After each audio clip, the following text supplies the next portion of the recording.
नमस्कार, मैं दौलत शर्मा और आप देख रहे हैं UIP न्यूज़। सरकार ने संसद के सदस्यों की जो सैलरी है और पेंशन है उसमें 24% वृद्धि कर दी है और ये जो वृद्धि है ये अभी से ही यानी 1 अप्रैल 2025 से लागू हो जाएगा। कुछ आंकड़े मैं आपको यहाँ पे अभी बताने वाला हूँ जो बढ़ोतरी यहाँ पर की गई है और ये बढ़ोतरी क्या ध्यान रखकर की गई है।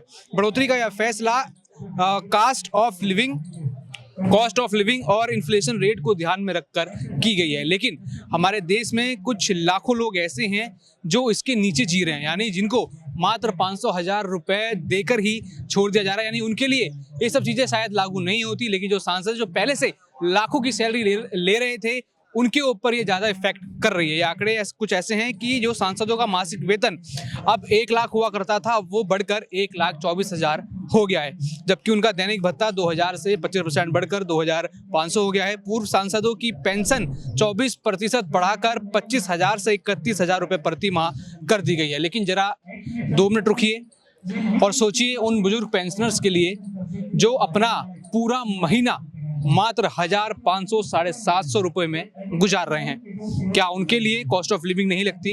क्या उनको जरूरत की चीज़ें खरीदने के लिए क्या पैसे नहीं लगते? क्या उनके लिए कोई महंगाई भत्ता या फिर कोई और भत्ता लागू नहीं होता? क्या वो मात्र अपनी पूरी ज़िंदगी जब उन्होंने आपके कई डिपार्टमेंट्स में अपनी सेवाएं दी और यहाँ पर पैसा इकट्ठा करके EPFO में डाला, यानी सीधे सीधे सरकार को दिया, लेकिन जब सरकार की देने की बारी आई, जब खुद के सांसदों की बात आई, नेताओं की बात आई, तो आपस में इतना सारा पैसा बांट लिया, लेकिन जब बात EPFO की थी, उन बुजुर्गों की थी, तो मात्र 1,500 750 ये राशि दे दी। मनोज जी, आज हम आपके पास आए हैं, ये मुद्दा ऐसे एकदम बाहर निकल के आया है कि कॉस्ट ऑफ लिविंग, ये कॉस्ट ऑफ लिविंग क्या मात्र लाखों रुपए सैलरी पाने वाले सांसदों को ही पड़ती है क्या? कॉस्ट ऑफ लिविंग से पहले है कॉस्ट ऑफ सेंस, कि आप कितने सेंसिबल हैं। एक व्यक्ति 10 साल से रोटी मांग रहा है, समझ रहे हैं, 10 साल से रोटी मांग रहा है, उसकी कहीं कोई बात नहीं है, और किसी सांसद ने उठ के कहा था कि उसकी तनख्वाह बढ़ाओ। किसी सांसद ने कहा था, मुझे ये सवाल समझ में नहीं आता। क्या किसी सांसद ने कोई धरना किया था? क्या किसी सांसद ने कोई प्रदर्शन किया था? क्या किसी सांसद ने कोई ज्ञापन दिया था? क्या कोई सांसद किसी मंत्री से मिलने गया था? क्या कोई सांसद किसी प्रधानमंत्री से मिलने गया था? और क्या कोई सांसद किसी राष्ट्रपति से मिलने गया था कि हमारी तनख्वाह बढ़ाओ? रातों रात तनख्वाह बढ़ जाती है, यानी कि आम सहमति। कितना अच्छा हो देश में सारे मुद्दों पे आम सहमति हो जाए, जैसे तनख्वाह बढ़ाने के लिए आम सहमति हो गई, अच्छी बात है। कितनी आसानी से आपने तनख्वाह बढ़ाई, ऐसे ही अन्य लोगों की तनख्वाह बढ़ा दीजिए, सरकारी कर्मचारियों की तनख्वाह बढ़ा दीजिए, सरकारी पेंशनर की तनख्वाह बढ़ा दीजिए। और सबसे बड़ी बात, इन सबको तो आप बढ़ा ही रहे हैं, इन सब के लिए तो कानून है। जिसको सबसे ज्यादा जरूरत है, जो सबसे अंतिम पायदान पे खड़ा हुआ है, जो तड़प रहा है, रो रहा है, चिल्ला रहा है, बिलख रहा है और कह रहा है कि हमारा 500 में गुजारा नहीं होता, हमारा 700 में गुजारा नहीं होता, हमारा 1,000 में गुजारा नहीं होता, मोदी जी उनकी आवाज आपको सुनाई नहीं देती है। उन्होंने तो कितने अनशन करे, कितने ज्ञापन दिए, ना जाने कितनी चीजें, मतलब सारी चीजें उन्होंने कर दी, फिर भी सुनाई नहीं दिया। लेकिन इस पर सह समिति बन, ये कौन सी आंख है? ये जो कौन सी आंख है जो खुद को ही देखती है और जो सच में पीड़ित है उसको नहीं देखती? कहते हैं अंधा बाटे रेवड़ी, अंधा बाटे रेवड़ी अपने अपने को दे। तो इन सब ने, अब बताओ, कांग्रेस, बीजेपी, अपा, सपा, बसपा, सब मिल गए, सब ने मिलकर बढ़ा ली। किसी ने कोई इसका विरोध किया? नहीं किया, क्योंकि जब अपने मतलब की बात होती है तो सब मिलके बना लेते हैं, सब मिलके बढ़ा लेते हैं। तनख्वाह बढ़ा लें, पेंशन बढ़ा लें, भत्ते बढ़ा लें, और तो और संसद की सीटें बढ़ा लें, जो चाहे कर लें, क्योंकि ना खाता ना वही, ये जो सांसद बोले वही सही, क्योंकि यही तो सरकार बनाते हैं, यही तो कानून बनाते हैं। तो बुजुर्गों के लिए कानून क्यों नहीं बनाते? असल में क्या है, ये सांसद नहीं है, ये सांसद पार्टी के जड़ खरीद गुलाम हैं, ये पार्टियों के गुलाम हैं, और पार्टियां जो आदेश करें वो ये करते हैं। असल में हम अपने सांसद, जो जनता के सांसद है ना, वो चुन के ही नहीं जा रहे हैं देश के अंदर। बीजेपी का सांसद चुन के जा रहा है, कांग्रेस का सांसद चुन के जा रहा है, सपा का सांसद चुन के जा रहा है, आपका सांसद चुन के जा रहा है, तृणमूल का सांसद चुन के जा रहा है, RJD का सांसद चुन के जा रहा है, बसपा का सांसद चुन के जा रहा है, और पता नहीं किस किस पार्टी का सांसद चुन के जा रहा है। लेकिन उस लोकसभा का सांसद उस जनता का सांसद चुन के नहीं जा रहा, उस मुद्दे का सांसद चुन के नहीं जा रहा, जो मुद्दे सबसे ज्यादा देश के लिए जरूरी है उसका सांसद चुन के नहीं जा रहा। मैं लगातार बार बार ये कह रहा हूं कि सांसदों को चुनना है तो अब ये जो पॉलिटिकल पार्टियां ये तो आपका कल्याण नहीं करेंगी, ये कांग्रेस आपका कल्याण नहीं करेगी, ये बीजेपी आपका कल्याण नहीं करेंगी, सब अपना कल्याण कर लेंगे, आपका कल्याण आप खुद करोगे। इसीलिए मैं कहता हूं राजनीतिक विकल्प चाहिए ही चाहिए। राजनीतिक विकल्प का मतलब ये है कि जब तक आप अपना मुस्तकबिल, अपना भविष्य दूसरों के हाथ में देकर चाहेंगे कि वो आपको पेंशन बढ़ा दे, वो कभी नहीं बढ़ाएंगे। वो चाहे नेता हो, चाहे वो सांसद हो, चाहे विधायक हो, वो अपना पेट भरेंगे। एक गांव में कहावत होती है, मेरा पेट हाउ, मेरा पेट हाउ मैं ना दीहू काहू। मतलब मेरा पेट इतना बड़ा है कि मैं किसी को नहीं दूंगा, मेरा पेट हाउ मैं ना दीहू काहू, मैं किसी को नहीं दूंगा, मैं खुद ही खा जाऊंगा। ये जो मनोदशा है देश के सांसदों की, देश की सरकारों की, कि अपना पेट भर लो, अपना पेट भर लो और इतना खा लो कि उल्टी हो जाए तो फिर उल्टी की दवाई खा लो, फिर पेट भर लो। लेकिन वो जो परेशान है, जिसके पेट में अन्न का एक दाना नहीं जा रहा, जिसके तन पर कपड़े फटे हुए हैं, जो अपने बच्चों को अपना मोबाइल रिचार्ज नहीं करा सकता, अपने बच्चों को, नाती पोतों को 10 रुपए का बिस्किट खरीद के नहीं दे सकता, उसको नहीं देंगे, सब खुद खा जाएंगे। और उसको देने का मतलब कोई खैरात नहीं है, उसका जो हक है उसी का तो पैसा है, उसने जमा किया, उसका पैसा है, उसका पैसा उसको नहीं देंगे, सब कुछ करेंगे। और एक और आप बहुत सारी बात हुई, काफी हृदय में पीड़ा है और दुख भी है कि भाई यहाँ सीधे 24%, लेकिन वहाँ कुछ परसेंट भी नहीं, चलो 5%, 10%, 15% या एक हो 1 लाख की 1.25 लाख हो गई। हाँ। कहते हैं, मैं एक बात कहूंगा, एक रावण था, रावण तो एक कहावत थी उसके पास, 1 लाख पूत 1.25 लाख नाती, नाती यानी बच्चों के बच्चे, 1 लाख पूत 1.25 लाख नाती, 12 रावण के दिया ना बाती। कहने का मतलब है कि 1 लाख पुत्र थे रावण के और 1.25 लाख उसके नाती पोते थे, लेकिन उसकी भी दिया बाती बुझ गई। तो आज ये 1 लाख बढ़ा रहे हैं तनख्वाह, चाहे 1.25 लाख बढ़ा रहे हैं। इनकी ये जो है ना, ये इनकी ये जो काली सोच है, इसको कोई पानी देने वाला भी पैदा नहीं होगा। इनका बुरा हश्र होने वाला इन नेताओं का। जो नेता अपने लिए 1 लाख से 1.25 लाख कर देते हैं, वो कुछ परसेंट, या मैं कहूं लोगों को 1000 से 2000, 5000, 7000, 8000, 10,000 रुपया नहीं बढ़ा सकते। अपना 1.25 लाख कर रहे हो और अपनी पेंशन भी बढ़ा रहे हैं। मजे की बात देखिए, पेंशन भी बढ़ा रहे हैं, पेंशन भी 24% से बढ़ा दी। और पेंशन भी कौन सी पेंशन, ये वाली नहीं लेते हैं, यूपीएस वाली पेंशन नहीं लेते हैं। अभी जैसे ओल्ड पेंशन स्कीम है वो है इनके पास, ना इनके पास यूपीएस है, ना इनके पास एनपीएस है, ना इनके पास ईपीएस है। इनको भी ईपीएस वाली पेंशन दे दो, नेताओं को ईपीएस 95 वाली पेंशन दे दो। इनके पास तो मौज मस्ती वाली पेंशन है, इनके पास मौज मस्ती वाली पेंशन है, इनकी पेंशनें बढ़ जाती हैं। काश हे ईश्वर इनको भी ईपीएस 95 की पेंशन दे देता, तो आज इनको भी पता लग जाता कि हो क्या रहा है। एक चीज और मैं सूचना देना चाहूंगा आपके और अन्य चैनलों के माध्यम से, हमारी बहुत पुरानी वीडियोस भी हैं जिनमें हम डेट के, जैसे पिछली साल की कोई वीडियो है तो डेट के हम बताते हैं कि इस डेट को ये प्रदर्शन होने वाला है, उस डेट को ऐसी सूचना देते हैं। YouTube क्या करता है, कभी कभी पुरानी वीडियो को ट्रेंडिंग कर देता है। तो मेरी कुछ पुरानी वीडियो ट्रेंडिंग हो रही है जिसमें ये लग रहा है कि 3 दिन बाकी, 2 दिन बाकी, इस तरह की वीडियो ट्रेंडिंग हो रही है।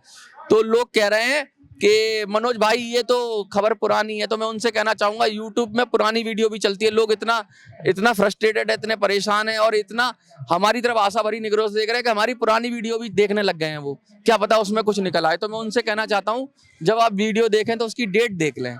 1 साल पुरानी वीडियो हो तो वो उसमें जो भी सूचना होगी वो पिछली जून की, पिछली जुलाई की, पिछली अप्रैल की होगी। तो उससे भ्रमित नहीं होना है कुछ भी। कहीं हमने प्रोटेस्ट 30 जून को प्रोटेस्ट किया था, तो ऐसी भी सूचना है कि 30 जून को जंतर मंतर चलें। तो वो सब आप देख लें एक बार वीडियो देखने के साथ साथ उसकी डेट भी देखें। डेट आती है कि 1 साल पुरानी, 2 महीने पुरानी, 4 महीने पुरानी, या करंट की वीडियो, ये सब आता है यूट्यूब पर। तो सो करंट वीडियो पर की ही इंफॉर्मेशन को आप इंफॉर्मेशन माने। बाकी पुरानी वीडियो अगर ट्रेंडिंग में आ रही है, वो भी इसलिए आ रही है कि लोग परेशान हैं, लोग उम्मीद भरी नजरों से देख रहे हैं, लोग आशा भरी नजरों से हमारी तरफ देख रहे हैं और लोग कह रहे हैं कि भाई कुछ ना कुछ अब सूचना मिलनी चाहिए। मैं बराबर कहता रहा हूं कि राजनीतिक विकल्प की जरूरत है। ये देख लीजिए, सब मिल गए। वो लोग कहते हैं बीजेपी को हराओ, बहुत सारे आते हैं यहाँ पे, बीजेपी को हराओ, मोदी को हराओ, मोदी को हराओ। किसी कांग्रेसी ने मना तो नहीं किया पेंशन बढ़ाने के लिए अपने लोगों की? किसी कांग्रेसी ने प्रोटेस्ट किया? तो कांग्रेस बीजेपी एक ही थाली के सब एक दूसरे में बांट दिया, एक दूसरे में बांटे, अंधा बांटे रेवड़ी अपने अपने को दो। इनका बीजेपी वालों का अपने कौन है? कांग्रेस वाले। कांग्रेस वालों के अपने कौन है? बीजेपी वाले। ये बुजुर्ग लोग कांग्रेस के अपने नहीं है ना बीजेपी के अपने हैं। ये लोग बेचारे परेशान हैं और इनको भी अपने ढूंढने पड़ेंगे, इनको अपनी लीडरशिप निकालनी पड़ेगी। कुछ लोग कहते हैं, बहुत सारे लोग कहते हैं, मैं उनको भी कुछ कहना चाहूंगा, कहते हैं मनोज अकेला है, जंतर मंतर पे खड़ा होके भाषण देता है। मैं अकेला ही चला था मंजिले गालिब, लोग आते गए और कारवा बनता गया। अब मैं अकेला नहीं हूँ। जो लोगों को ये भ्रम है कि मैं अकेला हूं और मैं कुछ नहीं कर सकता, मेरे पास मेरे पेंशनरों का आशीर्वाद है और उनकी शक्ति है और मेरी एक आवाज निकालने की भर की देर है। हर तरीके से वो लोग तैयार हैं। मैंने एक ऐप डालने के लिए क्या सैकड़ों की संख्या में लोग ऐप पर आ गए। आपने देखा है, ऐप दिया और उसमें आ गए, उसके जरिए लोगों ने सुझाव दिए। हम काम कर रहे हैं, हम नाटक नहीं करते हैं, हम बंदर की तरह उछल कूद नहीं मचाते हैं कि हमने ये प्रदर्शन कर दिया, ये धरना कर दिया। हम भी कर सकते हैं, हम भी पैसा इकट्ठा कर सकते हैं, हम भी जंतर मंतर पे धरना लगा सकते हैं और फिर लोगों से 500 की पर्चियां कटवा सकते हैं। हम नहीं करेंगे क्योंकि हमारे पेंशन गरीब है, कमजोर है, उसको वैसे ही पैसे से तकलीफ है, उसको वो बुजुर्ग भी है, उसको हम तब प्रदर्शन के लिए तैयार करेंगे। तब तक मथेंगे जब तक कि घी ना निकले, तब तक मथेंगे। हम कोई प्रदर्शन करेंगे, कुछ करेंगे तो उसका कुछ ना कुछ रिजल्ट आना चाहिए। हम प्रदर्शन के नाम पर नाटक नहीं करेंगे, हम प्रदर्शन के नाम पर सरकार की गोद में नहीं बैठेंगे, हम प्रदर्शन के नाम पर लोगों का पैसा बर्बाद नहीं करेंगे। और मैं बार बार कहना चाहता हूं, मैं अकेला नहीं हूं। जिन लोगों को गलतफहमी में मैं अकेला हूं, उनको अगर ताकत देखनी है तो उनकी कहते हैं जड़ें हिल गई हैं, उनकी कुर्सी डगमगा रही है। क्योंकि अकेला आदमी जंतर मंतर पर खड़े होके, और मैंने कहा था 7,500 का कहीं कोई आंकड़ा नहीं है, कोई नहीं दे पाया 7,500 का आंकड़ा।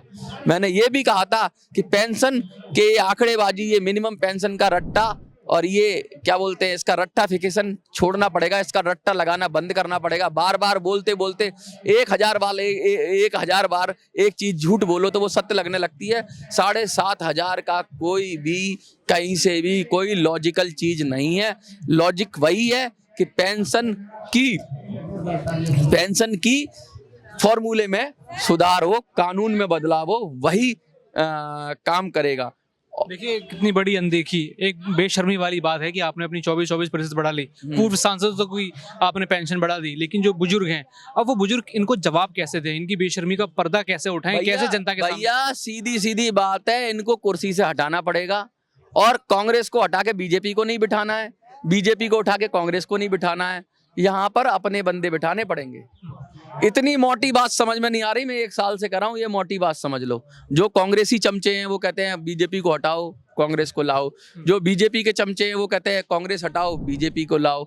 जो सपा के चमचे हैं वो कहते हैं सपा को लाओ। जो बसपा के चमचे हैं वो कहते हैं बसपा को लाओ। जो आपके चमचे हैं वो कहते हैं आपको लाओ। और मैं कहता हूँ जनता के नुमाइंदे को लाओ, पेंशनर को लाओ। जो पेंशनर की बात करे वही देश पे राज करो। पेंशनर कौन से पेंशनर? जो सबसे नीचे हैं उनका सबसे पहले काम करो। सबसे नीचे EPS 95 है, सबसे पहले EPS 95 का काम करो। पुरानी पेंशन का काम करो, वृद्धा पेंशन का काम करो और पेंशन के फिर OROP का काम करो। इतने सारे पेंशन के लोग हैं, मैं कह रहा हूं उनको सही मायने में सही तरीके से हक और अधिकार उनका देना चाहिए। जो लोग सेवा कर रहे हैं, एक व्यापारी होता है वो अपना इन्वेस्टमेंट करता है, दुकान खरीदता है, मकान खरीदता है, ठीक है। उसका जब वो बुढ़ा हो जाता है तो जो इन्वेस्टमेंट पैसा लगाया था, जो उसने जीवन की पूंजी लगाई थी, उसको किराए के रूप में मिलती है या किसी अन्य माध्यम से मिलती है, उसको मिलता है ना, उसका रिवार्ड मिलता है ना। किसी भी चीज में इन्वेस्ट करोगे तो उसका रिवार्ड मिलता है। लेकिन आज ये जो पेंशनर है, इन्होंने तो अपनी पूरी जिंदगी सरकार में इन्वेस्ट कर दी, इन्होंने तो पूरी जिंदगी नौकरी करके इन्वेस्ट कर दी, इन्होंने तो पूरी जिंदगी का अपने का एक जगह इन्वेस्ट कर दिया, तो इनको भी तो कुछ रिवार्ड मिलना चाहिए भाई। अपने बच्चों के लिए तो कुछ नहीं मांग रहे हैं, ये सिर्फ अपने जीवन के, अपने बुढ़ापे के लिए मांग रहे हैं। ये अपने बच्चों के लिए मांगते कि भाई हमारे बच्चों को मकान दे दो, दुकान दे दो, नौकरी दे दो, वो ऐसा तो कुछ नहीं मांग रहे। जब इन्होंने 30 साल 35 साल नौकरी की, 40 साल या 20 साल 25 साल नौकरी की, तो अपनी जिंदगी का सारा समय तो एक संस्था को दे दिया या एक कंपनी को दे दिया या सरकार को दे दिया। बदले में क्या उसकी जिम्मेवारी नहीं है कि हमने पूरा इनका जीवन ले लिया, जवानी ले ली और अब बुढ़ापा आ गया तो हम इसका नहीं करें? अरे इतना तो बच्चे को पालते हैं 16 साल, तो वो भी अपने माँ बाप का ख्याल रखता है। सरकार को, संस्था को पाला पूरी जिंदगी, ये ख्याल नहीं रखेगी? इसकी नैतिक जिम्मेवारी है, इसकी मौलिक जिम्मेवारी है, इसकी कानूनी जिम्मेवारी है। पेंशन कोई ऐसा नहीं है कि तुमको खैरात मिल रही है, तुमने पूरी जिंदगी काम किया है तो उसके एवज में उस संस्था की, उस सरकार की नैतिक जिम्मेवारी है कि तुम्हारे बुढ़ापे में जब तुम किसी काम करने के लायक ना हो तो तुम्हारे काम के लिए वो पेंशन दे। हम और आप जवानी में काम करें किसी संस्था के लिए, कहीं नौकरी करें, पूरी जिंदगी दे दें उसके लिए, बुढ़ापे में क्या हम कर पाएंगे? जवानी में अगर हम अपना काम करते, मैं स्वरोजगार करता तो मैं कुछ इन्वेस्ट कर देता, मैं कुछ प्रॉपर्टी बना लेता तो वो मुझे या मैं सोना खरीद लेता तो वो मुझे बुढ़ापे में रिटर्न देता। जब मैंने सरकार के लिए काम किया तो सरकार को भी, या मैंने इस संस्था के लिए काम किया या हमने ईपीएफओ के लिए काम किया तो उसको भी तो रिटर्न देना चाहिए। और हम ये नहीं कह रहे कि ये तो मौलिक नैतिक जिम्मेदारी है कि सरकारें दें या वो दे, ईपीएफओ दे। हमने तो पैसा भी काट के किया है कि लो बुढ़ापे में तुम मत देना, ए भैया हमारा पैसा ले लो, ए बाबू हमारा पैसा ले लो, ए सरकार हमारा पैसा ले लो, ए ईपीएफओ हमारा पैसा काट लो, हमारा कंट्रीब्यूशन ले लो, इसको इकट्ठा कर लो, इस पे ब्याज पे मौज बना लो, इससे ब्याज से योजनाएं चला लो, इस ब्याज से पूरे देश में तरक्की कर लो, और जब बुढ़ापा हमारा आ जाए तो कुछ रिटर्न हमें दे देना। शर्म नहीं आती इन बेशर्मों को? इनको लज्जा नहीं आती? इनको लाज नहीं आती? डूब के चुल्लू भर पानी में मर जाना चाहिए ऐसी व्यवस्था को, जो व्यवस्था अपने बुजुर्गों को उनका हक नहीं दे सकती, अधिकार नहीं दे सकती। निर्लज्ज व्यवस्थाओं को लात मारनी पड़ेगी और सिंहासन खाली करो की जनता आती है। आज इन्होंने अपनी पेंशन बढ़ा के साफ साफ कह दिया कि ये किसी के नहीं है, ये अपने बाप के भी नहीं है, क्योंकि वो बुजुर्ग इनके बाप है, ये अपने बाप के भी सगे नहीं है, ये सेल्फिश हैं, ये अपना ही बात करेंगे। ये नेता, ये मंत्री, ये सांसद, ये सब एक ही थाली के चट्टे बट्टे हैं। वो कांग्रेसी हो, बीजेपी हो, अनाप हो, सनाप हो, ये सब का नाश होगा और पेंशनर को अपना हक खुद ही लेना पड़ेगा। इन्हीं शब्दों के साथ मैं मनोज सराजी, जय हिंद। तो बिल्कुल यहाँ पर अब कह रहे हैं कि पेंशनर्स को अपना खुद का हक अब खुद आगे बढ़कर लेना पड़ेगा। इसी के लिए ही लड़ाई है कि कैसे किसी बेशर्मी के साथ उन्होंने अपनी पेंशन बढ़ा ली, अपने पूर्व सांसदों की पेंशन बढ़ा ली, लेकिन जब बात यहाँ पर आई बुजुर्गों की तो मात्र आप देख ही रहे हैं कि कितना उनको कितना कुछ जो है यहाँ पर मिल रहा है। तो जो आपने कहा कि विकल्प अब यही है कि खुद को अब अपने आपको आगे लाना पड़ेगा, इनको सिंहासन से हटा के अब खुद के लोग यानी जनता के जो नुमाइंदे होंगे अब उनको आगे आना पड़ेगा।